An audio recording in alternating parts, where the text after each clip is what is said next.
Hello all, let's have a detailed discussion on some more questions on environment and ecology.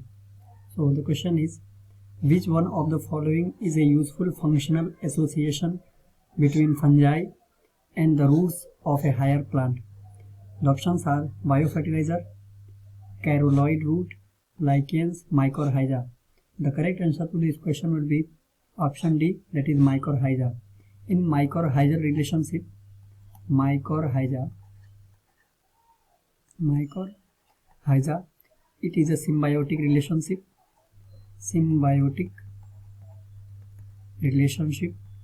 in an ecosystem.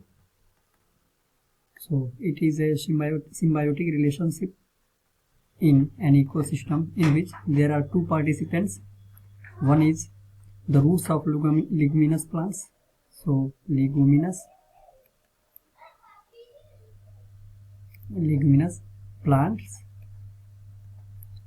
roots of leguminous plants, and inside the roots of the leguminous plants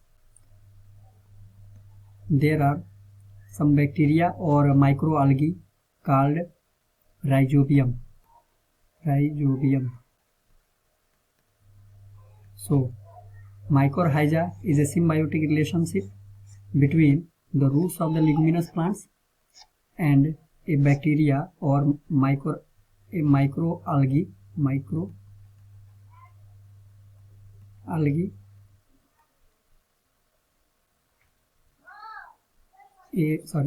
a fungi named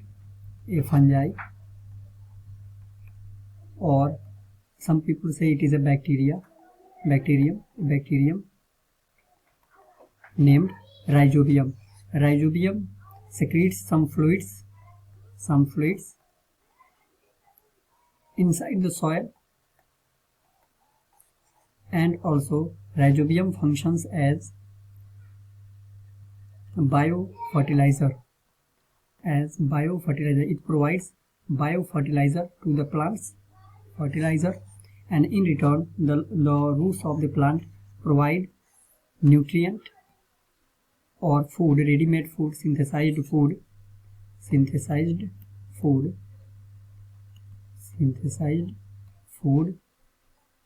to the fungi or rhizobium. So mycorrhiza is a symbiotic relationship between the roots of the leguminous plants and rhizobium is a bacterium or a fungi that functions as a nitrogenous bacteria that provides nitrogen in the form of that mixes nitrogen in the soil and provides it to the plants, and in return the roots of the plant give ready-made food or synthesized food to the bacteria, and in this way both are interdependent on each other. Now let's come to the next question. The next question is, the first marine sanctuary in India having within its bounds coral reefs, mollusks, dolphins, tortoises, and various kinds of seabirds have been established in. Options are Sundarban, Silica Lake, Gulf of Kutch, Lakshadweep. The correct answer to this question will be Sundarban, because Sundarban is also an estuary. It is also a evergreen forest,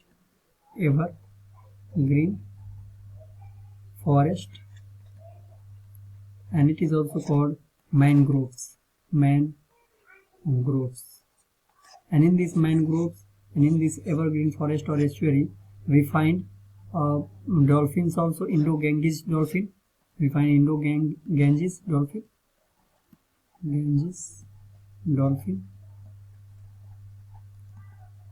We find tortoises. We find seabirds, seagulls, and mollusks. So now let's come to the next question. The next question is, which one of the following legislation does not deal with the protection of environment?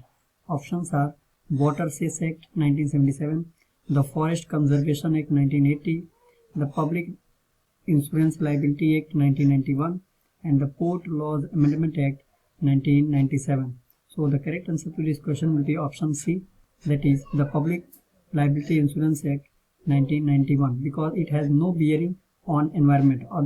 And if you talk about the other options, water sector, as we know that water is a component of environment, so obviously it will have a bearing on environment.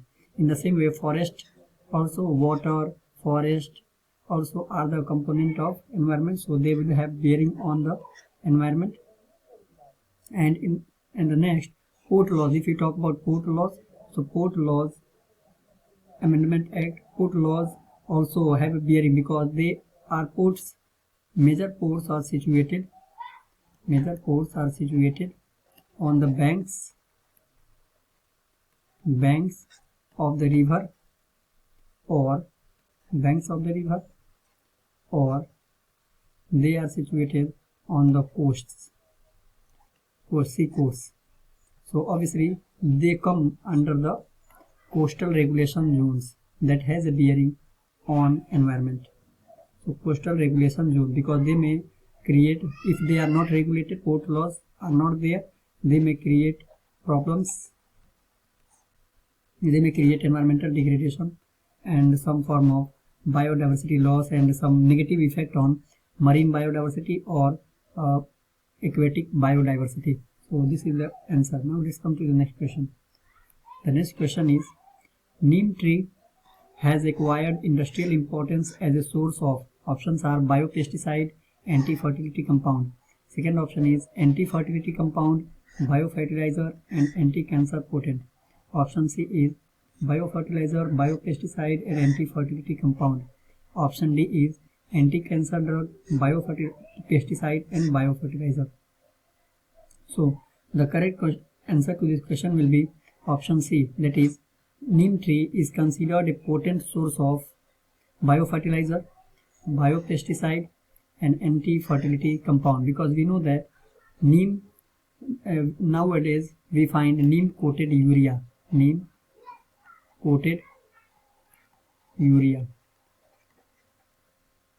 because if urea is coated with neem, it does not get dissolved suddenly, and it remains in the field. If it is applied in the field, it remains in the field for a long time, and it is available for the fields for a long time. And in this way, the loss of fertility or the loss of urea is regulated to the fields. And if you talk about biopesticide, neem is also used. Neem is a potent source of to control pests in the fields. And if you talk about anti-fertility compound, though it is not so much clear, but now sometimes it is neem is also in news that it has some anti-fertility compound, and it can be used to control anti-fertility and to provide to manufacture a drug. It can be used in pharmaceutical industry to manufacture drugs for anti-fertility. So this is the thing, that option C is the correct answer. Now let's come to the next question. The next question is, Indian farmers are unhappy over the introduction of terminal seed technology, TST, terminal seed technology, because the seeds produced by this technology are expected to, options are show poor germination, form low yielding plants despite high quality, give rise to sexually sterile plants, give rise to plants incapable of forming viable seeds. The correct answer to this question will be option D, that is they give rise to plants incapable of forming viable seeds, because terminal seed technology, it creates seeds for farming that are terminal in nature. And what do we mean by terminal in nature? Terminal in nature means they cannot, their crop, and from that crop if we derive the seeds of the crop cannot be sown in the fields again. So no replantation or no resowing can be done of the seeds derived from the terminal seed technology plants. And this is the reason that every time the farmers have to, if they use terminal seed technology, every time in the cropping season they have to buy new seeds and their farming cost increases. So their cost of farming increases, and this is the reason that why the farmers were not happy when the terminal seed technology was introduced in India. And these terminal seeds are the result of genetic engineering, or also called biotechnology, a form of biotechnology. They are the result of genetic engineering, and that is the result of biotechnology due to the introduction of biotechnology, and also called they are also called transgenic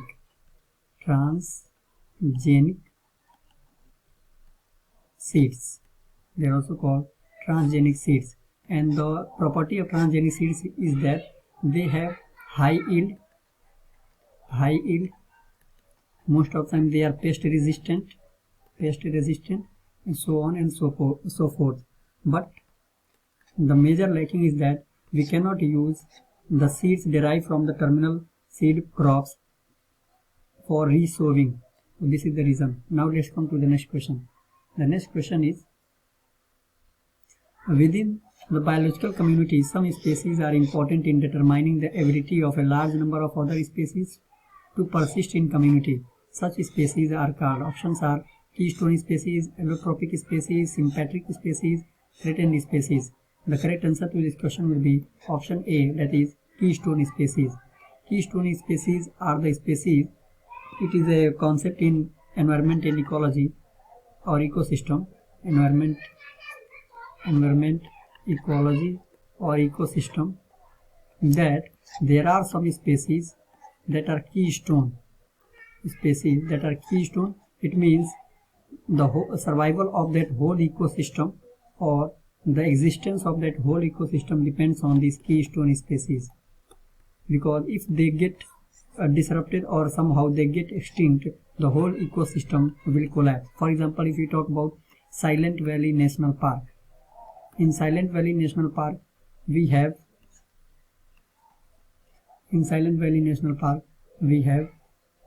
let me give you another example. For example, in grasslands we have tigers or elephant. In the same way, we had dodo in Mauritius. When dodo got extinct, many flowering plants also got extinct. Many flowering plants also got extinct because they were totally dependent on dodo for scattering of seeds and pollination. And when dodo got extinct, these flowering plants that were very potent source of some drugs, they also got extinct.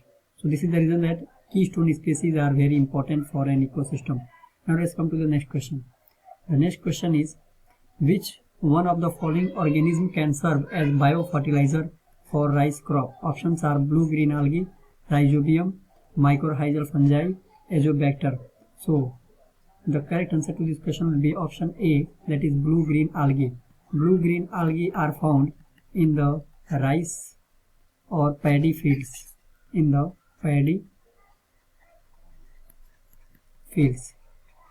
in the paddy fields, these blue-green algae function as biofertilizer. They provide biofertilizer to the plants.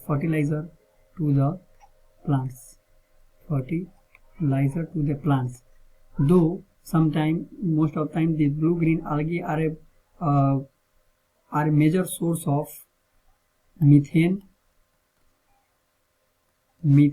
that is a greenhouse gas pollution also. But for the crops, these blue-green algae are very important because in paddy fields, they originate in paddy fields and they provide fertilizer. They synthesize fertilizer for the paddy crop or rice crop. So they synthesize